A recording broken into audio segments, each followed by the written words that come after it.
Hello, everybody, and welcome to another episode of United Talks podcast. And today we are doing a match preview for the Liverpool versus Manchester United game.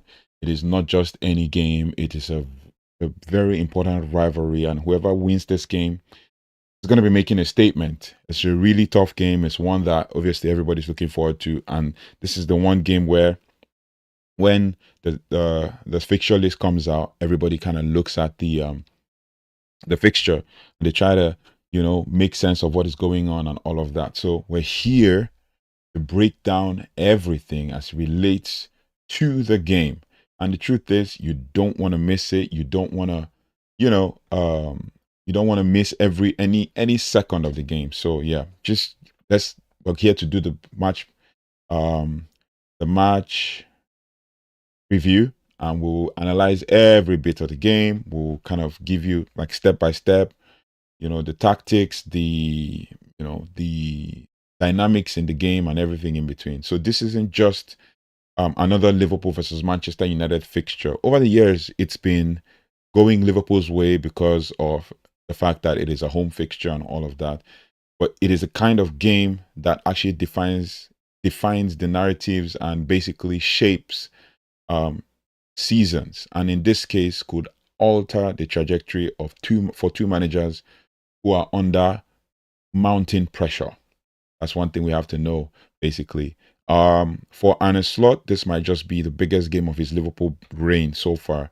Three straight defeats, a restless fan base, and a system that's yet to click. The defending champions are in crisis mode, if you can call it that. For Rúben Amorim and Manchester United, it is a different kind of test. Fresh off a stabilizing 2-0 win over Sunderland, Amorim's men will arrive at Anfield with a chance to flip the script.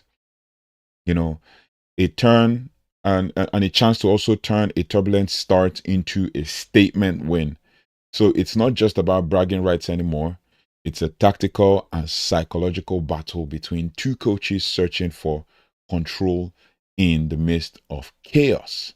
So, first and foremost, what do you guys think about the game? What do you guys expect of Manchester United and all of that? First and foremost, we're going to analyze the head-to-head, basically between both teams and how far they've come and all of that. So, Liverpool and Manchester United is kind of like English football's most storied rivalry. The last time these two met at Anfield, it ended in a 2-2 draw, a tactical chess match where Amorim, managed to frustrate Slot's Red despite Liverpool dominating possession and generating a higher expected goals tally in that game. They ended with a 2.82 to United's 1.03. Historically, Anfield has been the fortress for Liverpool in this fixture, particularly. United haven't actually won in Anfield in the last 6 Premier League visits, dating back to 2016. So over that period, Liverpool have scored 18 goals and conceded just 3 against the Red Devils on home soil. So it's a very tough match. It's one that we can actually, kind of say to ourselves, what do we expect in this game? And anybody who wins in this game is going to be making a statement when it comes to statement wins and all of that. Obviously, for Amorim's United, basically, Rúben Amorim broke the trend last season when they won against City and Tottenham, proving that they can step into hostile environments and impose their structure. But this match carries historical weight.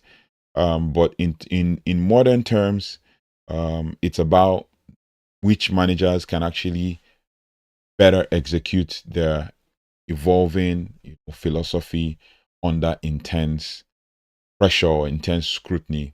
So looking at the latest results, Liverpool lost at Chelsea, lost at Galatasaray, and lost at Crystal Palace. So 3 consecutive defeats, 2-1, 1-0, and 2-1. Considered 2 goals, considered 5 goals in that time and all of that. And then obviously the last win came September 23rd, and And then obviously they beat Everton 2-1 coming from behind, beats Southampton in the cup 2-1 coming from behind as well. Meanwhile, Manchester United obviously lost to Arsenal, lost to Crystal Palace, towards the end of last season. Then if we come to the last couple of games that we've played, Man United versus Liverpool, both teams have 2 losses and 3 wins in the last 6 games, I think, or 5 games. Now the last time they've both played, basically, Liverpool played 2-2 and Manchester United played 2-2 at Anfield. And then you also had the previous game at Old Trafford where Liverpool beat Manchester United 3-0, and the one at Anfield, Liverpool beat Man United 3-0. Then there was a 2-2 draw again at Old Trafford and a 4-3 win. Remember that game that Ahmad scored the winning goal in the cup. That one was the 4-3 win as well in the season, leading us to the final. But between both teams, Man United have had 84 wins, Liverpool have had 71 wins, and then both teams have drawn 59 times. So if we're going to form guide with regards to how Liverpool have played and everything, we're going to form guide. We can say that Liverpool entered this game in unfamiliar territory. That's one fact. Liverpool entered this game with unfamiliar territory, with 3 losses on the bounce, including defeats to Crystal Palace and Chelsea, and it has left cracks, in the champions' armor. Performances haven't matched the preseason hype surrounding the big money arrivals like Florian Wirtz, Alexander Isak, Milos Kerkez, as well as Jeremy Frimpong, and with except for Hugo Ekitike, who has turned up and all of that, but Florian Wirtz, Alexander Isak, and Milos Kerkez have not really pulled trees or anything whatsoever. If we're also looking at the performance of the midfielders, we're looking at the performance of the midfielders. We'll look at Ryan Gravenberch for Liverpool, who has actually played 540 games, as 540 minutes with 2 goals and 1 assist. He started 7 of those games, and then he had 4 shots on targets. He started 7 of those games in 506. Started 6 of those games. He has 7 shots and 4 on target, as well as 341 passes, compared to Bruno Fernandes, who has 2 goals, no assist, and then he has 7 shots, 5 on target, 304 minutes, lesser minutes than Gravenberch, obviously because of the cup that they were involved in. And he started 7 of the last 7, especially in the Premier League. And you look at Federico Chiesa, who has started lesser minutes but has scored 2 goals, and Casemiro as well, another midfielder to compare with Liverpool, has also scored 1 goal. Then we have Dominic Szoboszlai, who is kind of their star player. He has 10 shots. He scored 1 goal and that amazing free kick against Arsenal. And then we have Mason Mount as well, 1 goal, a goal against Sunderland. The same way with Wataru Endo, lesser minute, 34. And then Florian Wirtz. Of this list, Florian Wirtz is the third in number of minutes played, 486 minutes, no goals, no assists, and he started 5 games, played 7 in total, and all of that. Then Curtis Jones, same, 225 minutes, compared to Kobbie Mainoo, 113 minutes, no goals, no assists, no shots, and all of that. So yeah, if we're looking at that form guide, we could tell that both teams are actually in dire need of wins and in dire need of making headway with regards to winning games. Right now, obviously, with regards to their attack, Liverpool's attack also are looking a bit. I think I showed you the clip there. Liverpool's attack are looking a bit shaky. Their attack is disjointed. Their pressing is uncertain, and even Mohamed Salah, last season's Premier League most valuable player with 29 goals and 18 assists, seems like a shadow of himself with just 2 goals so far this season. And then, Benjamin Sesko as well has 2 goals. Hugo Ekitike has 3 goals for Liverpool. Cody Gakpo has 2 goals for Liverpool. Brian Mbeumo has 1 goal. And then, of all the goal scorers, when it comes to the attack and stuff like that. Then you look at the table on the side, you could tell that obviously Arsenal are top and Liverpool are second with 1 point behind Arsenal.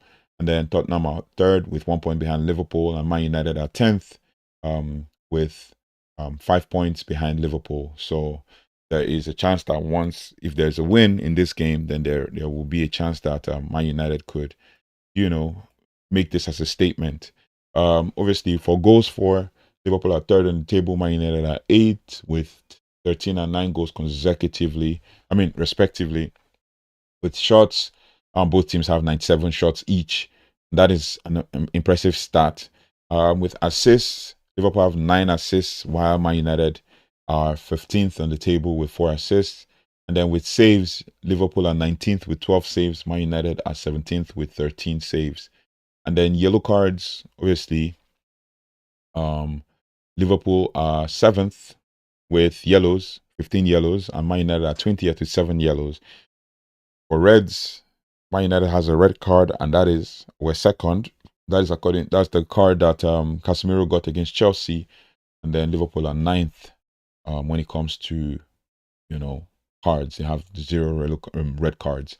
So yeah, everything just kind of evens out and kind of plays out in a way that favors any team that decides to take the bull by the horn when it comes to the Liverpool game and stuff.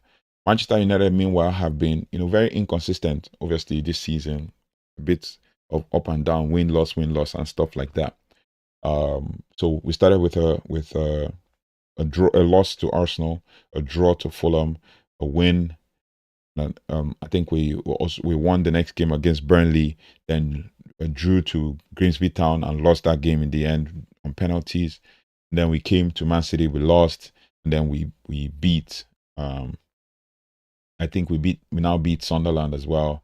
So we're in a win-loss kind of running when it comes to form and all of that. So Man United, like I said, have been inconsistent: 2 wins, 1 draw, and 3 defeats in their last 6 games, sitting mid-table, but with signs of tactical progress. The 2-0 victory over Sunderland showed improved structure, discipline, and pressing coordination, which Rúben Amorim talked about with regards to it being a mature performance for Man United. Now, this is the hallmarks of Amorim's philosophy when it clicks. Still, United have conceded 9 goals in the last 5 league games, and the defensive frailties remain a concern, particularly against Liverpool, a Liverpool side desperate to respond in front of the cup. Now, the truth is, the first clean sheet that Man United had was against Sunderland. The win against Chelsea was a statement win as well, all of that. But Chelsea are still ahead of Man United by 1 point, and then our goals difference is in -2, basically. So with regards to how Liverpool play under Arne Slot, Arne Slot's Liverpool are built on control, structure, and manipulation of space. A more methodical, possession-based evolution from the chaos of the club era. The Reds typically, so when they won the league with a club team, but then Arne Slot has decided to kind of play his own way and stuff and try to find a way to win games. Now the Reds typically set up in a 4-2-3-1, morphing into a 3-5-2 shape in possession, and their fullbacks actually particularly Milos Kekes and Jeremy Frimpong, when fit, are key to this shape. Advancing high and trying to stretch the pitch, while midfielders from the double pivot, often Ryan Gravenberch and with Alexis McAllister, try to dictate the tempo to resist the press. Slot emphasizes on central overloads, with players like Florian Wirtz and Szoboszlai drifting into the zone, into zone 14, basically to combine with Isak and Salah, to overload the midfield. It's a structure that aims to suffocate opponents through positional play, but the execution has actually lagged behind the theory. Now, defensively, Liverpool drop into a compact 4-4-2, pressing selectively and using pressing traps in wide zones rather than Klopp's all-round gegenpress, all-out gegenpress throughout the game. Yet, that restraint has sometimes backfired, allowing opponents more time on the ball in transition. Their biggest weakness this season, defensive transition, right? When fullbacks are caught high, Liverpool's centre-backs, often Konate and Van Dijk, are left exposed. Slot's double pivot hasn't always been quick enough to plug the gaps, especially against vertical counter attacks. So it is very important, for us as fans to actually see where Man United can capitalize, especially for Rúben Amorim, capitalize on Liverpool's weaknesses, especially when they are defensively transitioning. And sometimes it could be a bit slow when they're transitioning in defense, and then we have to pounce, right? We have to pounce, especially seeing as they are at home. I've seen where ex-players, Manchester United, like Paul Scholes and stuff, have said that Man United need to go there with the aim of getting a draw and stuff like that. Yeah, it has not been a good hunting ground for Man United, but there's a chance that we can actually do something there. So for predicted lineup for Liverpool, we will go with predicted lineup for Liverpool. We'll go with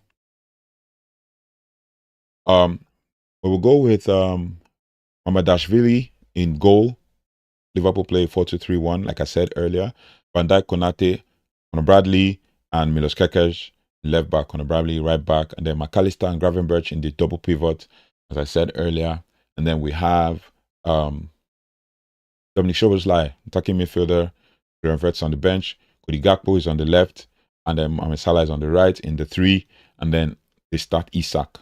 Probably start Isak ahead of Hugo Ekitike. So that aside, we keep moving, and then obviously their key player for Liverpool in this one is going to be Mohamed Salah. He hasn't turned up this season, but he has 3 goals already. He played 10 matches, 838 minutes, 3 goals, 3 assists. He's obviously their star player. In the last game that Egypt played, he basically scored 2 goals. Egypt's World Cup qualifier, and the only game he played only 1 game in the international break, basically.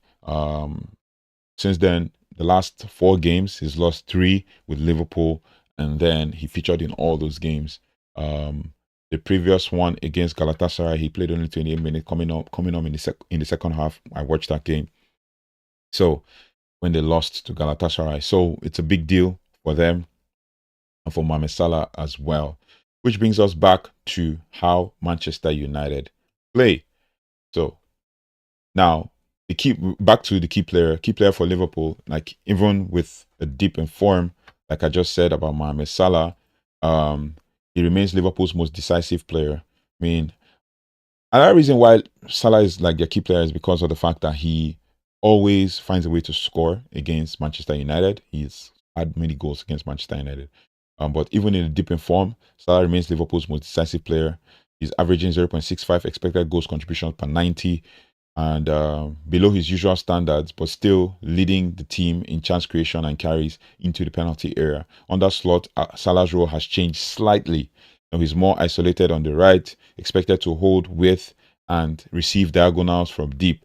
That isolation, while intended to create 1v1 opportunities, has also left him disconnected from the team's combinations. So against a United's 3-4-3 setup, Salah's positioning could be critical, and if he can exploit the space behind Patrick Dogu or the right-sided centre-back, left-sided centre-back, that's Liverpool's attack, may actually finally come alive. Now back to the tactical analysis as to how Manchester United play under Rúben Amorim. We've talked about this multiple times. Everybody just knows it's a 3-4-3 system. But under Rúben Amorim, United play a 3-4-3 system or 3-4-2-1 formation that thrives on vertical intensity and control in transitions. Now in possession, United build patiently through the back 3, inviting pressure before breaking lines into midfield. The wing backs, Dogu and Mazraoui, when fit, push high and wide, while inside forwards like Mbeumo and Mount drift between the lines to link with Bruno Fernandes and Casemiro if they are playing out of position. Out of possession, United structure morphs into a 5-3-2 or 5-2-3 mid-block pressing in mid block, and they press in waves and cutting central and passing lanes. Now, these pressing triggers often start with the forwards forcing play wide, then collapsing in to actually regain possession. Amorim's attacking blueprint hinges on fluid rotations and coordinated movements, and United lead the league in off the ball runs, over 130 in the first few matches, especially with Mbeumo responsible for nearly half of the 130 off the ball runs. 130 off the ball runs. This reflects Amorim's emphasis on stretching defenses vertically. However, the system can become rigid when opponents sit deep. Something that's cost United points this season, and Amorim's tactical stubbornness, while principled, has sometimes limited, adaptability mid-game. But we can actually, take a cue from it and believe that, okay, seeing as that's worked a couple times under this manager, it will work again. So, yeah. Now, with the predicted lineup for Manchester United, will go like, I had to think about this, and I thought to go with the same team that played against Sunderland. And I'll start with Senna Lamens in net, Matthias de Ligt centre back, then Lenny Yoro on the right, back in starting lineup, Luke Shaw on the left of centre back as well. Then in midfield, we'll go with Bruno Fernandes and Casemiro. The last game, I predicted that Bruno Fernandes was going to play up and Mainoo was going to start, but this one, seeing as he loves to use Mount to overload the midfield, I'll go with Bruno Fernandes and Casemiro in the mid, and then Ahmad comes back to right wing back, and Patrick Dogu goes to left wing back. Then, in the attack or in the 2-10s, I go with Mason Mount and Mbeumo, and then striker Benjamin Sesko starts again, and hopefully he would get his goal to actually take his tally to 3 goals or 4 goals, whatever. Just take it beyond 2. But yeah, this is also another game for Benjamin Sesko to shine because he's actually played against Liverpool, but he hasn't played in this kind of rivalry before.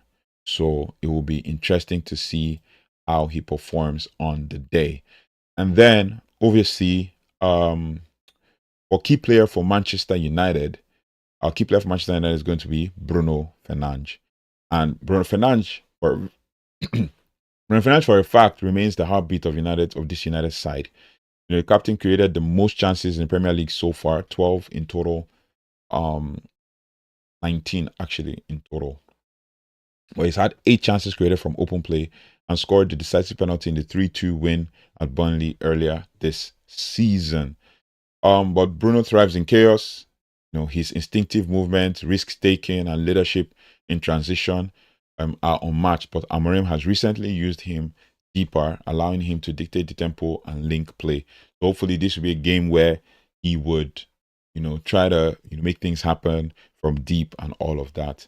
One thing I have as a concern is this, that Man United fans were annoyed that Bruno Fernandes was always playing those long passes and taking risks and stuff. Then now he's put in a deep line playing role, and then he doesn't take those long risk passes. But then they say, oh, he is being played out of position and stuff. But it is what it is. You have to make do with what you have.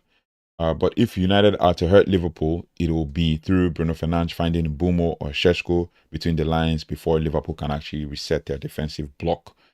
Another key player to watch for Man United will be a player that I admire so much in the way he applies his game and how he makes, runs behind the line, and that is Mbeumo.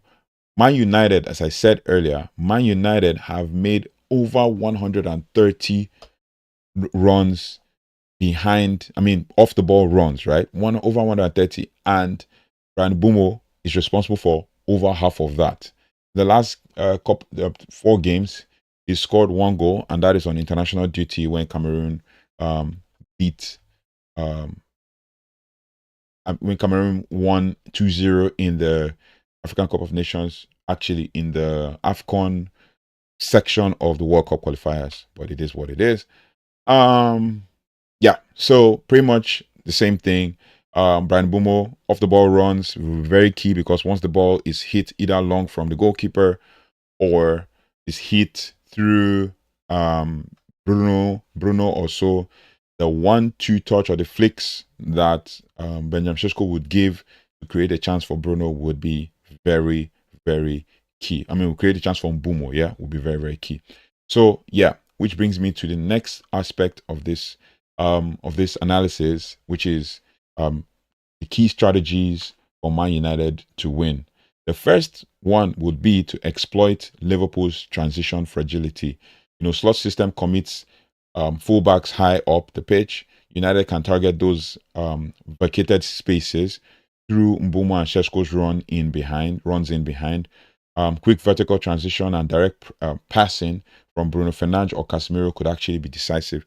And one thing I noticed about Casemiro in this system is the fact that he is very quick to basically, keep the ball moving. So transition play and stuff. So we want to look forward to for Casemiro. And then obviously, number two, because I always bring 4 key strategies to win. Number 2 is control the central channels with intensity and structure. Liverpool's midfield double pivot is still finding balance. Amorim must instruct Casemiro and or Mainoo, if Mainoo starts, or Bruno Fernandes to press aggressively while screening, passes into possibly Wirtz or Salah or Szoboszlai. Szoboszlai is a bit aggressive too as well.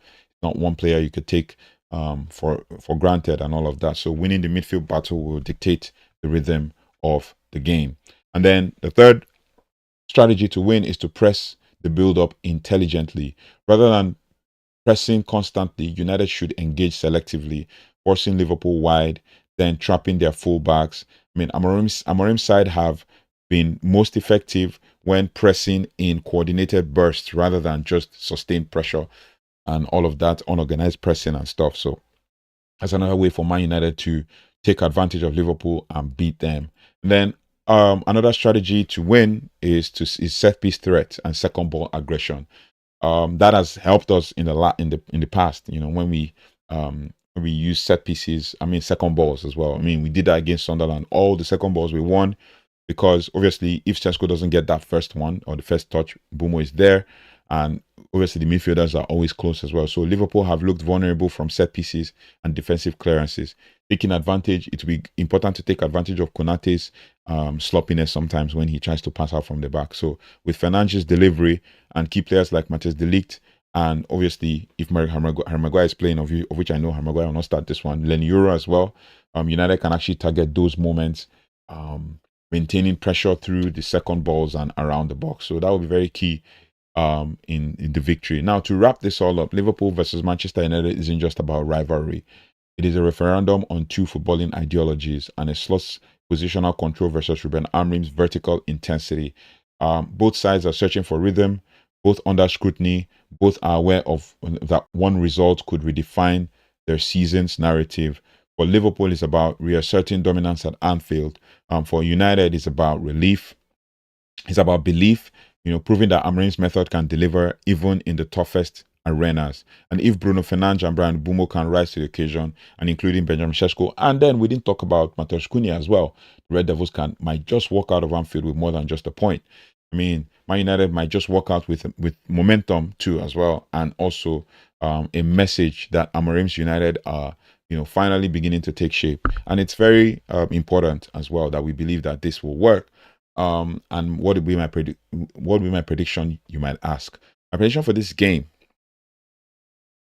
is going to be a hard 4-2-1 win. And I've looked at the pattern for Liverpool, and how they've lost games, and it's either 1-0 or 2-1. And even how they've won games, either 1-0 or 2-1.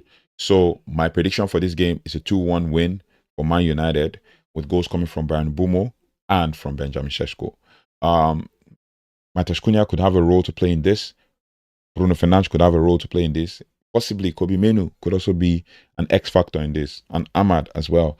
So it will be very key that we take full advantage and all of that. These guys can be good at. Hackers can be good at, right? So it'll be very key that we take full advantage and control of that midfield.